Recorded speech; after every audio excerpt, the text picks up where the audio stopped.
സുപ്രഭാതം, good morning എല്ലാവർക്കും. നല്ല നമസ്കാരം. അപ്പോൾ ഇന്നലെയും 6 കളികൾ നടന്നു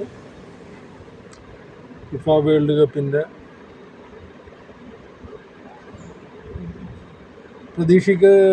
അട്ടിമറികളൊന്നും ഉണ്ടായില്ല. പ്രതീക്ഷിച്ച പോലെയുള്ള റിസൾട്ടുകൾ തന്നെയായിരുന്നു. ഫ്രാൻസ് നോർവേനെ 4-1 തോൽപ്പിച്ചു. അതുപോലെ തന്നെ സെനഗൽ ഇറാഖിനെ തോൽപ്പിച്ച് അവരും ക്വാളിഫൈ ആയി. നോർവേയും ഫ്രാൻസും ഓട്ടോമാറ്റിക് നേരത്തെ ക്വാളിഫൈഡ് ആയിരുന്നു. കാബോ വെർദെ സൗദി അറേബ്യനെ സമനിലയിൽ തളച്ചു. അത് മതിയായിരുന്നു അവർക്ക്. സമനിലയിൽ തളച്ചാൽ പോലും അവർ 2ാം സ്ഥാനക്കാരായിട്ടാണ് മുന്നോട്ട് പോയേക്കുന്നത്. പക്ഷേ നോക്കൗട്ടിൽ മിക്കവാറും അർജൻറ്റീനയായിട്ട് ആയിരിക്കും വരുന്നത്. ഏറ്റവും വലിയൊരു പ്രശ്നമെന്ന് പറഞ്ഞാൽ സ്പെയിൻ ഉറുഗ്വേനെ തോൽപ്പിച്ചു. അതോടുകൂടി സ്പെയിൻ നോക്കൗട്ടിലെത്താതെ പുറത്തായി. സെനഗൽ ഇറാഖിനെ തോൽപ്പിച്ചതനുസരിച്ചിട്ട് ഇറാഖും നോക്കൗട്ടിൽ എത്താതെ പുറത്തായി. ബെൽജിയം ന്യൂസിലാൻഡ് കളി 5-1 ബെൽജിയം ജയിച്ചത്. ന്യൂസിലാൻഡ് പുറത്തായി. ഈജിപ്തും ഇറാനും 1-1 സമനില പിടിച്ചു. രണ്ടുപേരും നോക്കൗട്ടിലോട്ട് ക്വാളിഫൈ ആയിട്ടുണ്ട്. ഇനി ഒരു ദിവസത്തെ കളിയും കൂടിയുള്ളൂ ബാക്കി. എന്നിരുന്നാലും 3ാം സ്ഥാനക്കാരായിട്ട് പുറത്തു പോയേക്കുന്ന ടീമുകളെ കാണുമ്പോൾ ഇത്തിരി ബുദ്ധിമുട്ടുണ്ട്. അതിൽ ഏറ്റവും ആദ്യം പറയേണ്ടത് ഗ്രൂപ്പ് എയിലുള്ള 3 പേരും പോയിട്ടുണ്ട്. ഗ്രൂപ്പ് സി, ബ്രസീലിൻ്റെ ഗ്രൂപ്പിലുള്ള സ്കോട്ട്ലാൻഡ് ഒരു കളി ജയിച്ച് 3 പോയിൻ്റ് ഉണ്ടെങ്കിലും അവർക്ക് ഗോൾ ഡിഫറൻസ് വരുമ്പോൾ -3 ആണ്. അത് കാരണം മിക്കവാറും അവർ ഔട്ടാണ്.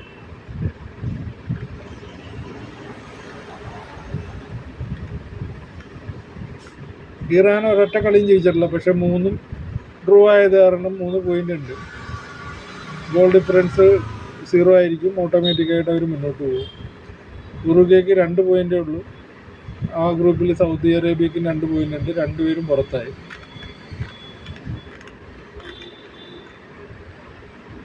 ഗ്രൂപ്പ് എയിൽ നിന്ന് Mexico, south Africa, south Korea മുന്നോട്ട് പോയി. ചെക്ക് റിപ്പബ്ലിക് ഔട്ടായി. Group B Switzerland, Canada, Bosnia 3 qualify ആയി. ഖത്തർ പുറത്തായി. ഖത്തർ ഇന്ത്യനെ പറ്റിച്ചിട്ടാണ് ക്വാളിഫൈ ആയത്. അതുകൊണ്ട് വലിയ സങ്കടമൊന്നും തോന്നില്ല. ഒരു ഗോളടിക്കാൻ പറ്റി ഇപ്രാവശ്യം അവർക്ക്, അത്രേ ഉള്ളൂ. ബ്രസീലിൻ്റെ ഗ്രൂപ്പിൽ നിന്ന് ഫസ്റ്റ് സെക്കൻഡും ബ്രസീലും മൊറോക്കോ മാത്രം നോക്കൗട്ടിലോട്ട് പോയിട്ടുള്ളൂ. സ്കോട്ട്ലാൻഡിന് ഒരു കളി ജയിച്ച് 3 പോയിൻ്റ് ഉണ്ടെങ്കിലും പുറത്തായി. അതിൻ്റെ അകത്തുള്ള ഹൈറ്റി ഓട്ടോമാറ്റിക്കലായിട്ട് ഔട്ടായി.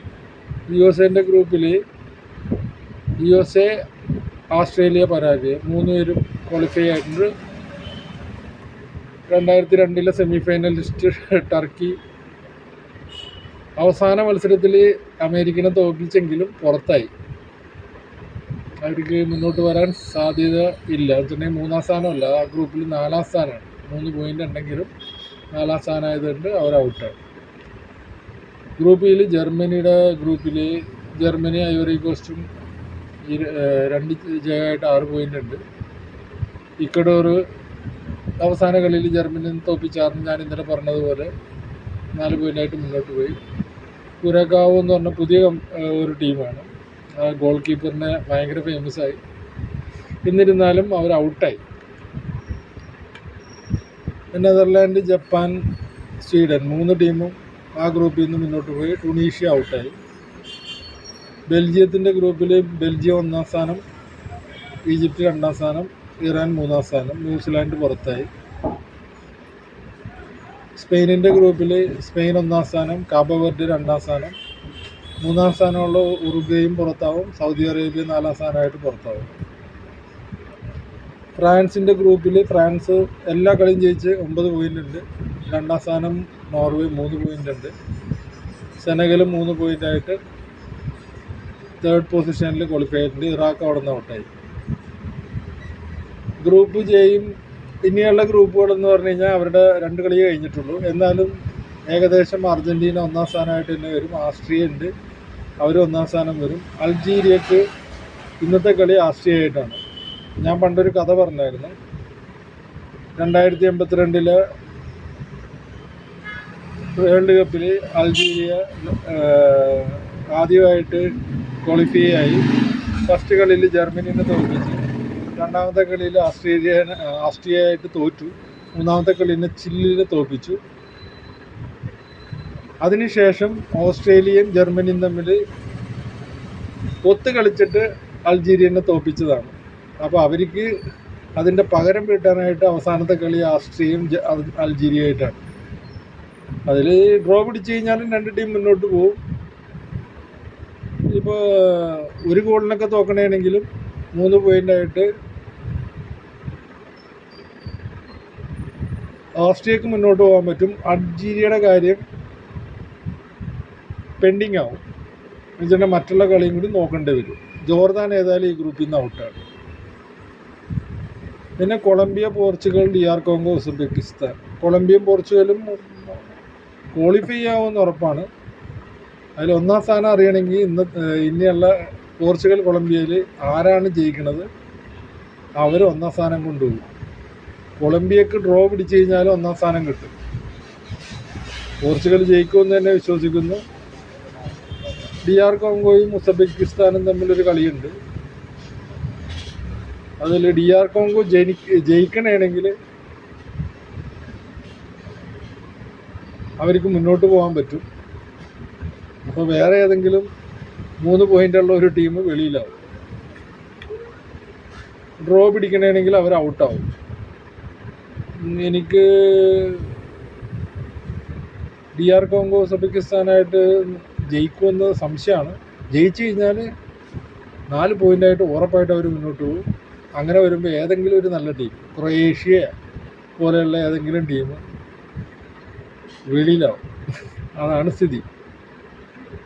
അപ്പോൾ ആ കളി കഴിഞ്ഞിട്ട് നമുക്ക് പറയാൻ പറ്റുള്ളൂ. അത് വളരെ ഇമ്പോർട്ടൻ്റ് ഉള്ള ഒരു കളിയാണ്. ആ ഗ്രൂപ്പിലെ 2 കളിയും വളരെ ഇമ്പോർട്ടൻ്റാണ്. കൊളംബിയ പോർച്ചുഗൽ മത്സരത്തിൽ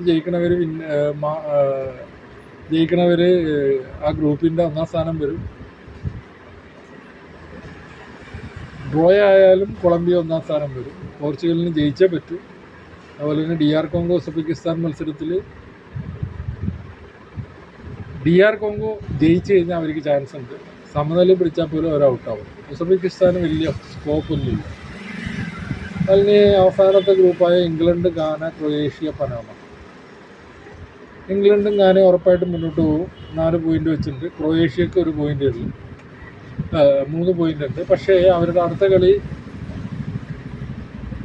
ഗാനയായിട്ടാണ്. ഗാനയായിട്ട് സമനില പിടിച്ചു കഴിഞ്ഞിട്ടുണ്ടെങ്കിൽ അവർക്ക് രക്ഷപ്പെടാം. പക്ഷേ ഗാന ക്രൊയേഷ്യനെ തോൽപ്പിക്കുന്നതിന് ക്രൊയേഷ്യ ഔട്ടാവും. അതാണ് ക്രൊയേഷ്യയുടെ പ്രശ്നം. അതുപോലെ തന്നെ ഈ DR കോങ്കോ 2 ഗോളിനെങ്ങാനും ജയിക്കണമെങ്കിൽ ഉസ്ബെക്കിസ്ഥാനെതിരായിട്ട് അപ്പോഴും ക്രൊയേഷ്യ ഔട്ടാവും. അങ്ങനെ പ്രശ്നമുണ്ട്. ക്രൊയേഷ്യക്ക് നിലനിൽക്കണമെങ്കിൽ ഏറ്റവും കുറഞ്ഞത് ഡ്രോ പിടിക്കണം. ഗാന തോറ്റാലും അവർ മുന്നോട്ട് തന്നെ പോകും. പനാമ ആ ടീമിൽ നിന്ന് ഔട്ടാണ്. ഇപ്പം നിലവിലെ സിറ്റുവേഷൻ അനുസരിച്ചിട്ട് നോക്കൗട്ട് സ്റ്റേജിൽ സൗത്ത് ആഫ്രിക്ക, കാനഡ ആദ്യത്തെ കളി വരും. പിന്നെ Netherland, Morocco, Germany, Paraguay, France, Sweden, Belgium, south Korea. ഈ സൗത്ത് കൊറിയയുടെ ഒക്കെ കാര്യം ഞാൻ 3 പോയിൻ്റ് ഉള്ളവർ. ഈ DR കോങ്കോൻ്റെ കളിയും ക്രൊയേഷ്യയുടെ കളിയൊക്കെ വളരെ ഇമ്പോർട്ടൻ്റ് ആണ്. അങ്ങനെയൊക്കെ വന്നേണേ സൗത്ത് കൊറിയ വെളിയിൽ പോകും. USA, Bosnia, Spain, Austria, Colombia, Ghana. അത് പറയാൻ പറ്റില്ല. അതിൽ വിന്നറാണെങ്കിൽ മാത്രം വരുള്ളൂ. അപ്പോൾ ഇത്രേ ഉള്ളൂ പറയാൻ. Thank you. നല്ല നമസ്കാരം. ഇത് അങ്ങോട്ടിൽ ഞാൻ വെക്കാറില്ല.